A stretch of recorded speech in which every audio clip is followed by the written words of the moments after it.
Salut tout le monde, alors ça y est, c'est enfin terminé, j'ai enfin fini mes 10 ans d'études de médecine. Donc là on peut dire vraiment que la boucle est bouclée. J'avais fait déjà une vidéo la semaine dernière où je vous montrais un petit peu justement les dernières étapes. J'avais passé ma thèse, je devenais officiellement docteur. Si vous n'avez pas vu cette vidéo, je vous invite à la voir. Je vous montre un petit peu comment se passe justement la soutenance de thèse, le serment d'Hippocrate, etc. Mais je vous avais dit que je reviendrai vers vous d'ici quelques jours quand l'internat sera vraiment terminé. Il me restait quelques jours.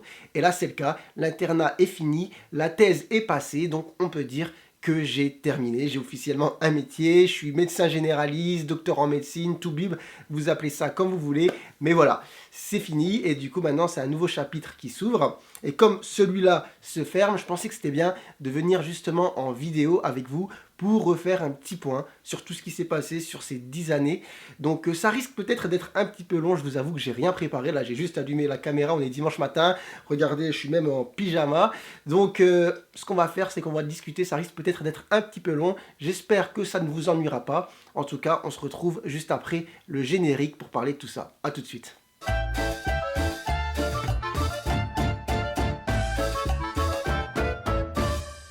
Alors je vais revenir un petit peu en arrière. Pour ceux qui ne me suivent pas sur les réseaux sociaux, je vous invite à le faire. J'ai une page Facebook, Twitter, Instagram, il suffit de taper Avicenne. Et il y a quelques jours, j'avais mis un petit résumé succinct justement de ce que je vais raconter, mais c'était vraiment succinct et là je vais le développer en vidéo.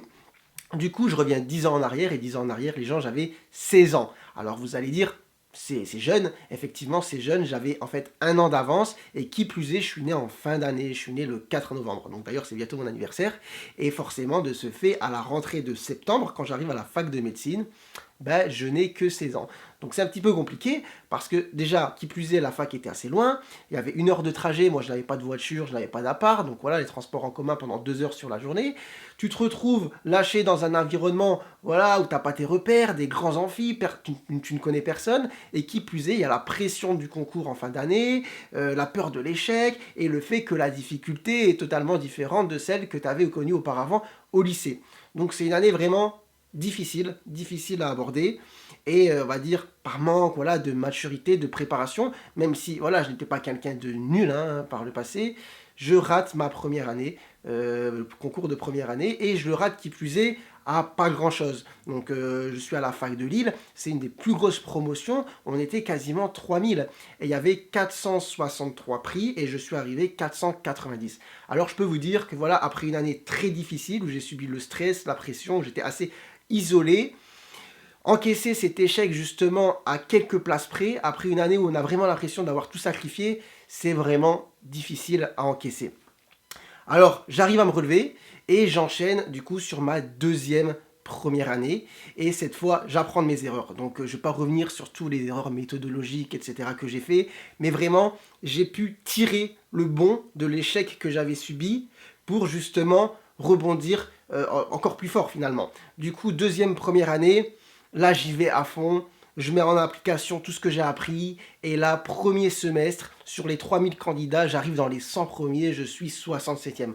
Alors là, une libération comme j'en ai jamais connu auparavant. Je me dis enfin, le travail, les efforts paient, je n'ai pas abandonné, j'ai su rebondir, j'ai su apprendre justement de l'échec précédent, et là, je réussis. Du coup, l'année finalement se termine assez bien, sachant, en parenthèse, je vous dis un petit peu un truc intime, entre guillemets, cette deuxième première année, j'avais quand même des problèmes de santé. Pas grave, hein, je veux dire, j'étais pas au bord de la mort, mais voilà, des problèmes de santé, quand on est sur une année justement comme ça, compliquée, avec un enjeu, c'était difficile de gérer à la fois la pression, le stress, le travail, l'enjeu de la dernière chance, plus les problèmes de santé, enfin bref. Donc finalement, ça a été une année compliquée, mais qui se termine bien, qui plus est, c'était une année où l'isolement social, on va dire, s'est un petit peu brisé. En première année, j'étais vraiment tout seul. Deuxième première année, je me suis fait pas mal de potes, ce qu'on appelle des carrés, hein. Donc ça a été un moment où j'ai rencontré des gens avec qui je suis encore ami aujourd'hui, et avec qui j'ai fait tout mon cursus. Donc on avait des petits t-shirts carrés, c'était vraiment une bonne ambiance, et ça permettait justement de bien encaisser cette année qui est difficile, avec cette pression de concours. Et ça, je pense que c'est important de le savoir dès le début de ce cursus qui est quand même assez compliqué, de se dire, voilà, il va avoir une ambiance particulière hein, dans les longues études comme ça, avec un enjeu, il y a toujours un esprit de compétition, même quand il n'y a pas vraiment de concours, avec des gens qui ont toujours envie un petit peu de se comparer, de se confronter. Il y a beaucoup aussi de faux semblants, et je pense que c'est important de s'entourer dès le début de bonnes personnes qui vous permettent justement d'avancer et de faire un petit peu abstraction de tout le reste. Donc ça, c'est une première chose. La première année, donc, se termine au bout de 2 ans. J'arrive en deuxième année, troisième année, finalement, rien d'exceptionnel. Les choses se passent bien. Bon, c'est des années pas simples, mais c'est des années beaucoup plus détendues, moins de pression, moins d'enjeux, pas trop de difficultés, pas vraiment de contact non plus avec l'hôpital. Il y a eu des mini-stages, mais vraiment des mini-stages où on est plus en tant qu'observateur, ça ne dure pas vraiment très longtemps.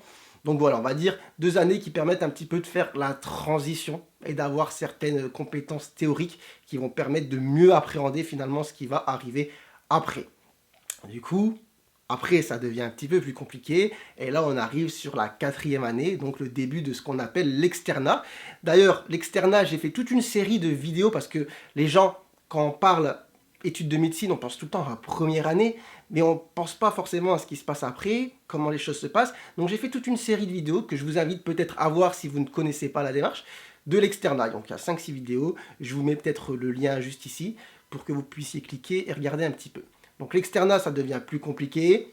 On doit engorger des livres énormes. Je pense que vous les voyez derrière moi, il y en a encore pas mal sur mon bureau. Vous devez aussi aller en stage, faire vos premiers pas à l'hôpital. Et là, cette fois, c'est pas juste des stages d'observation. Vous êtes vraiment lâché dans la jungle. Et qui plus est, c'est vraiment une jungle. Là, ça porte son nom. L'hôpital, c'est quand même compliqué à appréhender. Surtout, comme je vous ai dit, quand on n'est pas du milieu, quand on est jeune. Donc, il y a des moments sympas. Vous arrivez dans des stages super, avec un bon environnement. Les gens sont là pour vous aider, pour vous apprendre. Et vous arrivez parfois dans des stages où vous rencontrez des gens et vous dites qu'est-ce qu'ils font là quoi. Les mecs, c'est les mecs ou les femmes, hein, parce qu'il y a des deux côtés, hein, des gens, des tortionnaires, hein, c'est-à-dire des gens qui ont on a l'impression qu'ils sont là pour vous descendre, pour vous humilier. Ils sont pas du tout pédagogues. Les seuls contacts que vous avez avec, c'est des contacts froids. Enfin bref, je ne vais pas entrer trop dans les détails, mais je pense que ça, c'est pas quelque chose d'inconnu et c'est peut-être pas uniquement dans le monde de la médecine, je pense que peut-être dans le monde du travail, dans l'entreprise, il y a toujours voilà, ce côté inhumain avec certaines personnes et qui rend justement le travail beaucoup plus difficile quand déjà de base il est compliqué. Donc première année d'externat, quatrième année, tous les repères disparaissent, tous les repères qu'on avait construits, on doit en reconstruire certains. Et pareil, moi il me faut un temps d'adaptation, je suis un peu un diesel, donc il me faut du temps pour démarrer. Et c'est vrai que la première année d'externat, j'arrive, je dois engorger des gros bouquins, je sais pas comment faire. Les examens, ça diffère finalement, c'est plus des trucs où il faut répondre à l'écrit, c'est des dossiers cliniques. À côté de ça, il faut gérer, comme je vous ai dit, les stages, réviser le soir. Il m'a fallu du temps et du coup forcément première année d'externat, là je me tape des rattrapages, donc c'est pas cool, c'est la première fois que ça m'arrive. Et qui dit rattrapage dit voilà, l'été il faut retaffer, réviser, passer des examens en septembre avec la peur justement jusqu'à septembre de pas savoir si on passe en année supérieure. Finalement les choses se passent bien, j'ai 3 rattrapages, je les passe et là j'arrive dans l'année du dessus et ça fait franchement du bien de se dire ouf, je ne dois pas retaper une année. Et là, finalement, comme ce qui s'est passé quelques années auparavant, j'apprends finalement de mes erreurs, on va dire du petit échec que j'ai subi l'année précédente.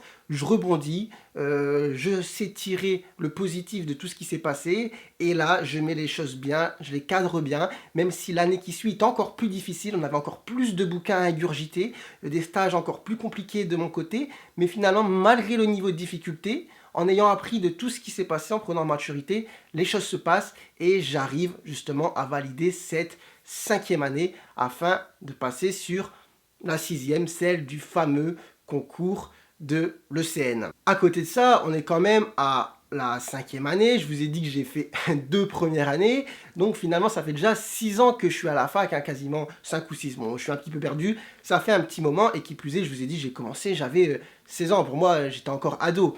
Et du coup, il y a quand même un côté à côté de ça j'ai pas profité vraiment des années fin d'adolescence, et il y a cette envie forcément d'évasion, de sortir de cette bulle, parce que finalement, quand on est pris dans le processus justement des études de médecine, c'est un long processus, c'est des années, on sait qu'on est parti pour longtemps, et même quand on est en cinquième année, quand même, on se dit, bah, je suis loin d'avoir fini. Donc, il y a ce côté, non, non, j'angoisse, quoi, à être enfermé là-dedans. Voilà, j'ai d'autres envies, j'ai d'autres passions, j'ai pas envie de passer non plus à côté de ma vie, même si j'ai la chance de pouvoir poursuivre dans des études que j'ai choisies. Il y en a beaucoup qui n'ont pas cette chance de pouvoir continuer en médecine. Moi, j'ai cette chance, mais malgré ça, voilà, il n'y a pas que la médecine. J'ai d'autres envies, il y a d'autres choses que j'aime. Donc moi, j'étais passionné, voilà, de vidéos, de spectacles, de sketchs, de films. Et du coup, instinctivement, avec des copains, on commence à faire des petites vidéos. Donc, sur Facebook, ça marche plutôt bien. Enfin, ça marche plutôt bien à petite échelle. Et du coup, là, je me dis, bah, pourquoi pas lancer un truc. Donc, je lance une page Facebook, je fais des petites vidéos, ça commence à marcher. À côté de ça, je vous ai dit, je kiffais, moi, le spectacle, la scène. Je commence à faire du stand-up. Donc, je joue dans café-théâtre à Lille. Et pareil, ça marche. Donc, c'est plutôt cool. Sauf que, voilà, après, je suis pris quand même par la réalité des études, du temps. Faire du stand-up continuer, c'est impossible, ça demande trop de préparation, trop de temps, aller à droite à gauche faire des scènes, c'est compliqué. Et du coup, je laisse tomber le stand-up et je me concentre sur les vidéos. Et début de cinquième année, du coup, je conçois la page Facebook avec le nom Avicenne et je fais voilà une ligne de vidéos sur les galères des étudiants, des vidéos plutôt marrantes. Bon, c'était pas du grand montage, hein, c'était des vidéos Movie Maker, 1 minute et demie que je postais. Et là, ça prend. Et ça prend. Et pendant 2 ans, je fais des vidéos sur dans ce registre, et à la fin des 2 ans, quand même, j'ai 60 000 abonnés sur ma page Facebook. Donc là, ça me vaut quand même pas mal de colibés, pas mal de remarques, parfois des a priori même en stage, parce que voilà, t'es en médecine, tu fais des vidéos, tu fais le guignol sur internet, parce que t'es pas sérieux. Voilà, donc là, il faut savoir faire abstraction de tout ça. Les gens, dans la tête de certains, non, non, tu peux pas sortir d'une case. T'es dans une case, t'es dans la case étudiant en médecine. Voilà, ferme ta bouche, mets des lunettes, révise tes livres et viens en stage. Non, non, moi, je voulais pas respecter là ce qu'on appelle le statu quo. Ok, je suis étudiant en médecine, je révise, je passe mes examens, je vais en stage, je fais ce qu'il faut faire. À côté de ça, j'ai envie de faire de la vidéo, j'ai envie de faire voilà, du sketch, de l'humour. J'aime ça et donc je dérange personne, je fais rien d'illégal, je fais rien d'immoral. Donc je vais continuer. Et donc c'est parfois difficile hein, de se prendre justement les remarques, mais au final, aussi une règle, une leçon que j'ai appris, il faut savoir faire abstraction de ce que disent les gens, de ce que pensent les gens, pour savoir être heureux. Sa vie, il faut la vivre pour soi. Il y a juste une règle que je me mets, c'est voilà, de rester quand même moral, éthique, de ne pas faire des choses voilà, répréhensibles, hein, que ce soit sur le plan légal ou que ce soit sur le plan moral. Et à partir du moment où on respecte cette règle, qu'on ne dérange personne, bah voilà, on fait ce qu'on veut. Donc moi, je voulais faire ça, je le faisais. Tant pis pour les remarques. Et au final, après, on apprend justement de toute manière à gérer. Et cette leçon de vie qui concernait justement mes activités parallèles m'a permis aussi d'être utilisée dans le milieu, on va dire, professionnel de la médecine. J'y reviens juste après. Donc parce que juste après, qu'est-ce qui se passe? C'est que j'arrive en sixième année et que là, c'est on va dire la dernière année très théorique des études de médecine, où je dois passer à la fin le fameux concours de l'ECN, donc les épreuves classantes nationales, qui est un concours qui fait concourir finalement 9000 candidats en France, hein, les 9000 sixième années de médecine, pour justement obtenir des spécialités un peu partout, à droite, à gauche, en France. On choisit en fonction du classement. Finalement, je suis pas mauvais, hein, j'arrive entre 2300 et 2400 au concours de l'ECN. Donc franchement, je vais pas vous mentir, c'est un bon classement. Hein, je vous ai dit, il y a à peu près entre 8 et 9000 candidats. J'arrive avant les 2500 premiers. Donc clairement, c'est un bon classement, sans vouloir me la raconter. Voilà, c'est factuel, hein, c'est comme ça que ça s'est passé. Et du coup, vient le moment du choix. Moi, le choix, je voulais faire médecine générale déjà depuis un moment. Mais peut-être pour ceux qui ne savent pas, médecine générale, ça n'a pas la cote. Voilà, quand on est dans le monde justement plus universitaire des études de médecine et tout, voilà, ce qu'il y a la classe, c'est être radiologue, faire de la chirurgie, être réanimateur, faire de la cardiologie. Alors voilà, il y a une pression sociale autour de ça. On dit, tu vas pas prendre médecine générale quand même. À côté de ça, qui plus est, moi, j'étais pas non plus l'étudiant lambda. J'avais déjà, on va dire, une communauté de 60 000 étudiants, pas forcément étudiants, mais en tout cas 60 000 personnes qui savaient que j'étais à ce stade de mes études, que j'étais amené à devoir faire un choix et qui attendaient la réponse. Je peux vous dire, quand vous recevez des messages, quand les gens ils sont aux aguets, qui vont stalker un petit peu votre classement et tout ça, ça met aussi une pression supplémentaire. Alors la question c'était que faire? Mais voilà, grâce à justement ce que je vous ai dit, les leçons que j'ai appris juste avant avec le fait de savoir faire abstraction de ce que les gens pensent de vous et de vivre pour soi, d'être heureux pour soi. Voilà, j'ai réussi à dégager tout ça et à choisir finalement la spécialité que je voulais, même si c'était pas la plus cotée, même si c'était pas celle qui était le plus mise en avant, même si les gens seraient amenés à dire oh, il a choisi ça, c'est pas ouf. Moi je voulais faire médecine générale, donc point, j'ai pris médecine générale. Et d'ailleurs j'ai fait toute une vidéo à ce moment-là où j'explique justement la démarche, tout ce qui s'est passé dans ma tête à ce moment. Donc je vous remets un petit peu aussi le lien si vous êtes intéressé pour voir un petit peu justement ce qui s'est passé dans ma tête. Et du coup, je prends médecine générale. Et ensuite arrive le moment de l'internat. Alors là, j'enchaîne du coup sur l'internat. L'internat, je vous apprends rien, c'est une période quand même assez compliquée. On parle souvent des internes et c'est vrai qu'on a une charge de travail quand même énorme, des responsabilités, des gardes de 24 heures. Et on vit dans un environnement voilà, qui n'est pas simple. L'hôpital, c'est compliqué, c'est stressant, il y a du travail. Et qui plus est, voilà, on est au contact des gens, des patients, de la maladie, de la mort. Donc, c'est quand même assez compliqué. Peut-être que je me répète, mais je pense que vous avez compris. Et là, je débarque aux urgences. Donc mon premier semestre en tant qu'interne, c'est les urgences. J'avais fait des vidéos sur le sujet, je vous mets peut-être aussi ici les liens, mais c'était des vidéos que j'avais abordées quand même sur le ton plutôt léger. Aujourd'hui, voilà, j'ai fini mes études, je peux en parler d'une manière un peu plus voilà, posée, sérieuse. Ça n'a pas été une période cool. Les 6 mois aux urgences, ça a été très compliqué. Je pense que si vous avez regardé toute la vidéo là jusqu'à maintenant, vous avez vu que les périodes d'adaptation n'étaient pas simples. Là, voilà, c'est une période d'adaptation aussi qui est compliquée. Je passe d'externe à jeune médecin, je suis aux urgences, j'ai des responsabilités, il y a du travail à une quantité quand même phénoménale, des gardes, et qui plus est, là, faut en parler, je tombe sur certaines personnes qui sont vraiment pas cool. Donc je suis pas là pour faire de la délation, je vais pas citer des noms, je vais pas dire où j'étais, voilà, mais je pense que de toute façon ça me concerne pas que moi, il y a plein de gens qui ont dû vivre ça, que ce soit sur leur externat, sur leur internat, arriver avec des gens qui vous font une misère. Donc tu es là, tu sais pas pourquoi, il y a vraiment pas de raison. Donc je ne saurais pas vous expliquer pourquoi, même si j'ai mes petites idées. Mais pendant 6 mois, à cause de certains, pas à cause de tous, hein, parce que voilà, dans un groupe, tout le monde n'est pas pareil, mais à cause de certains, j'ai vécu quand même un enfer, je peux le dire. Et même dans un groupe, même s'il y a un groupe, beaucoup de personnes, il suffit d'une qui vous fasse une misère pas possible pour que vraiment vous alliez au travail avec la boule au ventre, que le soir vous ayez du mal à dormir. Et je vais pas vous mentir, c'est ce qui s'est passé. Donc les 6 mois ont été très long, donc période très difficile où je comptais les jours finalement pour que ça se termine. Alors je vivais voilà, j'étais stressé, j'étais angoissé. Je vais pas vous mentir, il m'est même arrivé parfois de pleurer. Hein. Ça m'arrive, sans vouloir me le raconter, ça m'arrive très rarement de pleurer. Mais là, ça a été une période vraiment compliquée. Et il y a des moments où devant mon casier, à la fin d'une journée, bam, je craque, j'en peux plus, j'en ai marre. C'est dur, c'est fatigant, c'est stressant, je m'en prends plein la gueule. Il n'y a vraiment pas de raison.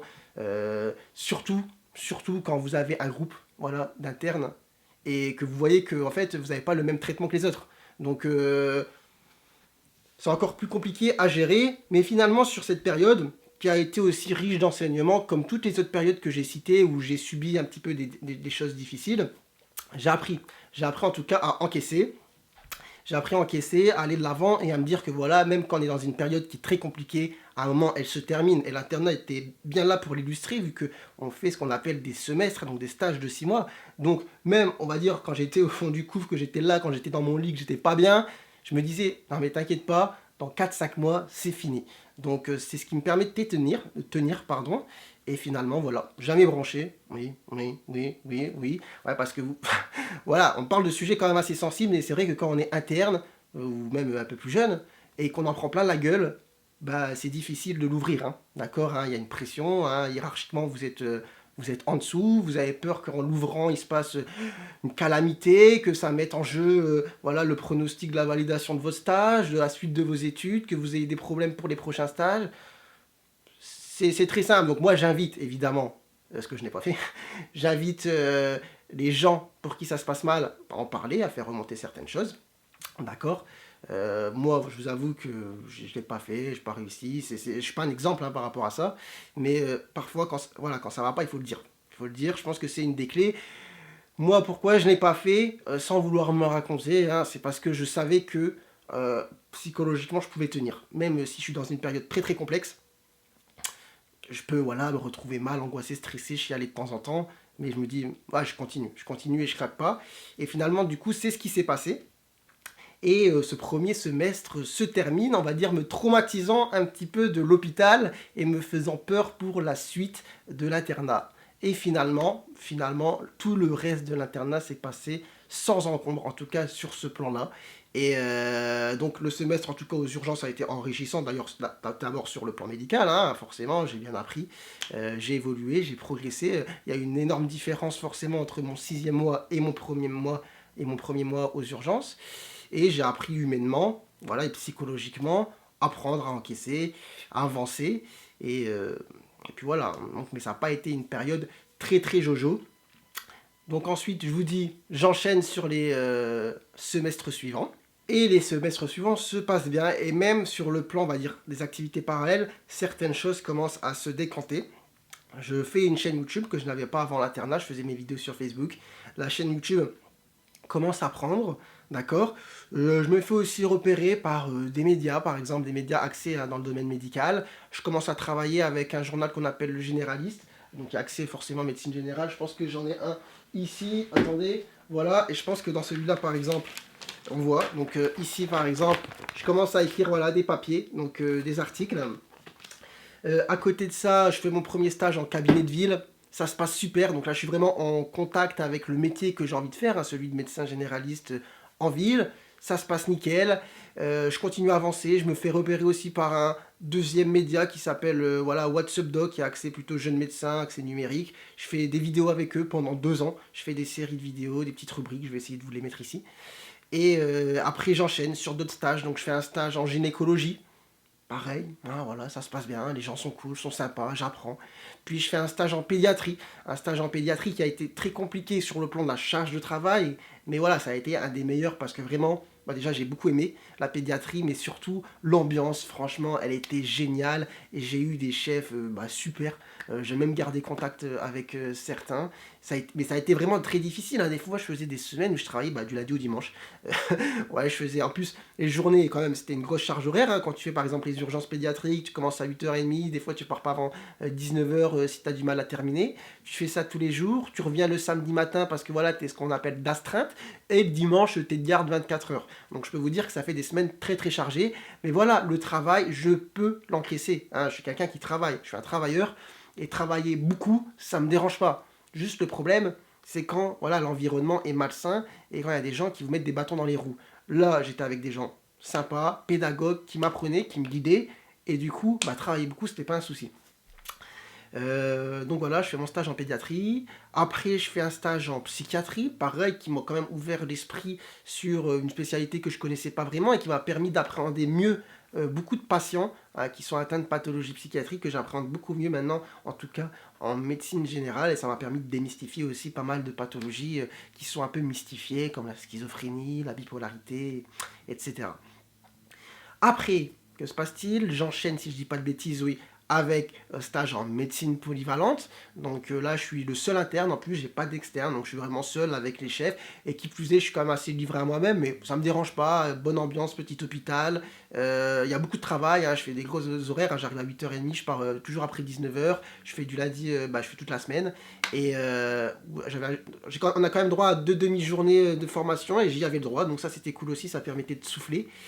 Et c'était voilà, vraiment enrichissant. Donc j'ai fait de la cardio, neuro, pneumo, tout ce que vous voulez. J'étais au contact des familles directement, je prenais en charge les patients, je prenais des décisions importantes. Les chefs me faisaient confiance et du coup vraiment je me suis autonomisé plus. Et j'ai vraiment kiffé ce stage. Et en plus de ça, j'avais vraiment un très très bon contact avec les équipes.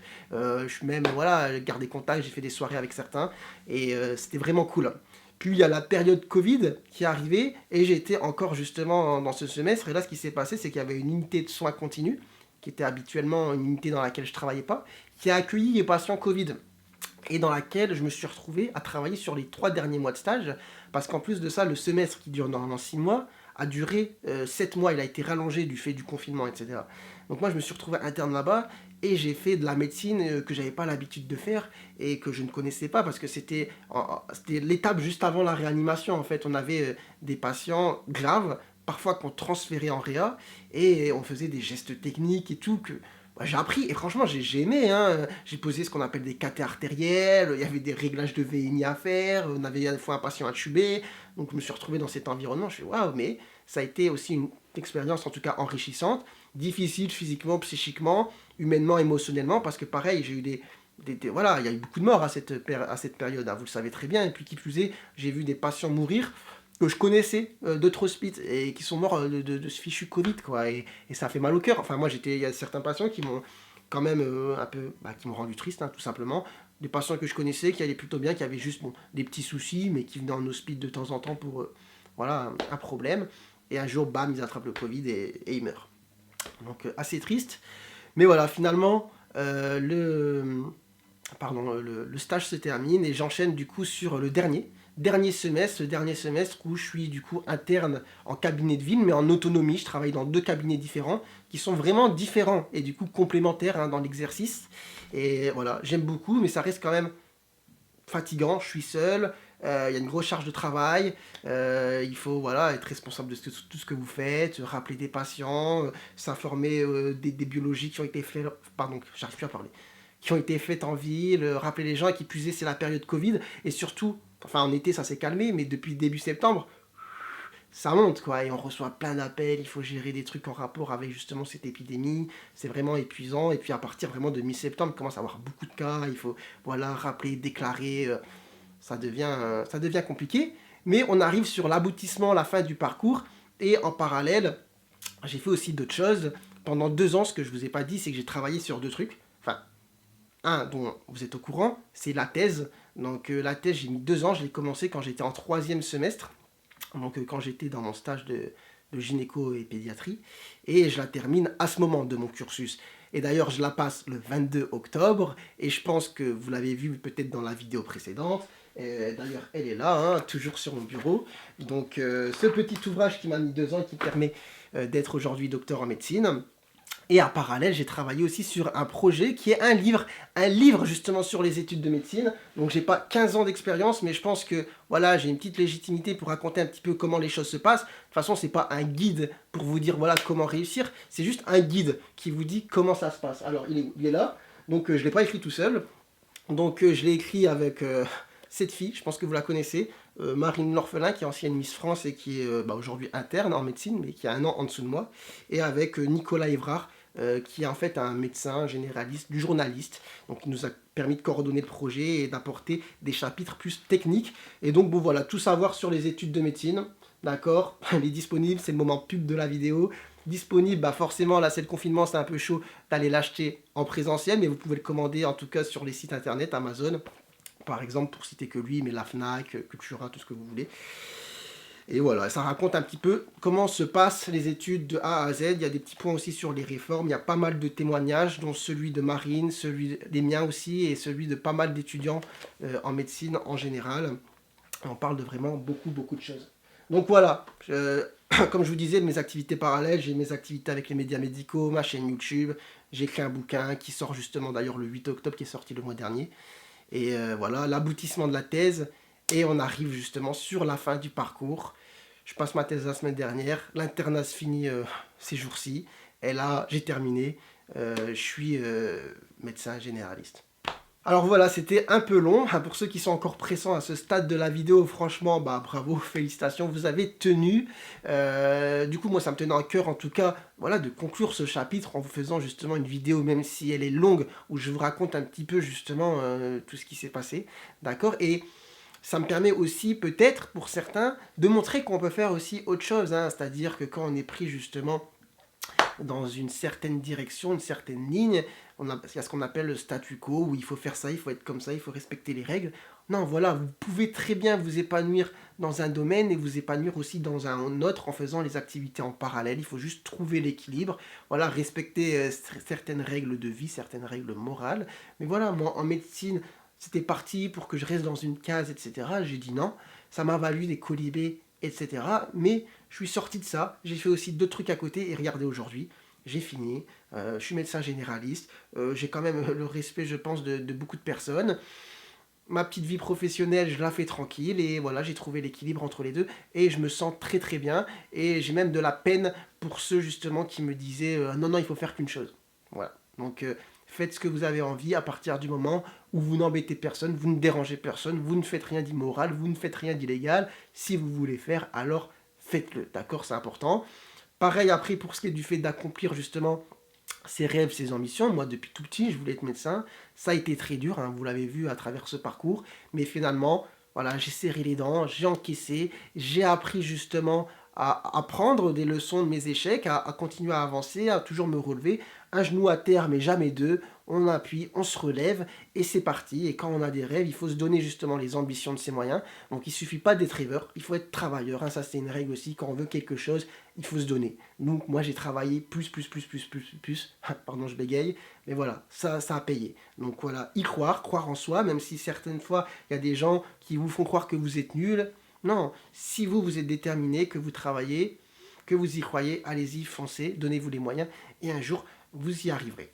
Donc ça, c'était aussi une chose importante que je voulais vous dire. Et après, je vais terminer par... Attendez, je bégaye un petit peu. Ouais, je voulais dire aussi de rester justement fidèle à vos valeurs, à vos convictions, et pas vouloir forcément rentrer dans un moule. Ça rejoint tout ce que je disais, mais je trouve que c'est important. Par exemple, voilà, quelque chose que je n'ai pas dit. Les premières années, en tout cas après la première année, il y a tout ce qu'on appelle les soirées. Voilà. J'en ai fait un petit peu au début, et finalement, ça m'a saoulé, c'était pas mon univers. Et... je me suis pas forcé à y aller alors que les gens sont là à dire ouais tu viens pas aux soirées un peu à la Omar et Fred et finalement au risque de vous mettre finalement de côté, mais c'est tout. Si ça ne vous correspond pas, ne le faites pas. Et finalement moi j'ai trouvé justement des personnes avec qui bah voilà ça collait et avec qui je suis resté pote jusqu'à maintenant et qui sont finalement les bonnes personnes. Donc n'essayez pas de vous forcer à être quelqu'un que vous n'êtes pas pour plaire aux gens aussi, hein, d'accord. Ça c'est quelque chose qui va revenir, qui est revenu beaucoup dans la vidéo, mais je trouve que c'est hyper important, voilà, de rester fidèle à soi-même, de vivre pour soi, de trouver les bonnes personnes pour vous entourer, de compter sur ce qui est sûr, hein, c'est-à-dire vos amis, la famille, d'accord. C'est vraiment plus important et d'avancer de cette manière. Du coup, moi de mon côté pour la suite, là, je vais juste faire une petite pause, souffler un petit peu quand même parce que voilà, j'ai pas eu de vacances depuis un bon moment. Ensuite, j'enchaînerai du coup sur pas mal de remplacements à droite, à gauche. Et à côté de ça, bah, niveau vidéo là, on va relancer un petit peu la machine, faire pas mal de vidéos sur YouTube et prendre peut-être une nouvelle direction maintenant et partir sur des vidéos de vulgarisation médicale. Donc c'est vrai qu'il y a un projet aussi dont je vous ai pas parlé, bah, peut-être que vous savez aussi, je travaille maintenant avec une chaîne professionnelle, hein, String Theory, donc je vous mets aussi le lien ici, il y a déjà 2 vidéos avec cette chaîne qui sont sorties. C'est vraiment ultra bien fait, ultra bien réalisé, mais je vais maintenant que je suis entre guillemets libre, essayer aussi d'en faire sur ma propre chaîne. Et d'ailleurs j'avais commencé à en faire sur, enfin à faire des posts de vulgarisation médicale sur Instagram déjà depuis un moment, mais là on va passer sur du format vidéo. Et à côté de ça, il y a d'autres projets qui sont en train de se construire, de se former avec voilà, des partenaires, etc. Je vous en dirai plus le moment venu. Sur ce, les gens, je pense qu'on a déjà beaucoup parlé. En tout cas, j'ai beaucoup parlé. Merci d'avoir été présent. Et puis sur ce, bah, portez-vous bien. Essayez un petit peu d'enregistrer, si ça peut vous être utile, les enseignements que j'ai essayé de vous transmettre à travers cette vidéo. Bon courage pour la suite. Et on se retrouve du coup très bientôt pour de nouvelles vidéos. Allez, sur ce, ciao ciao.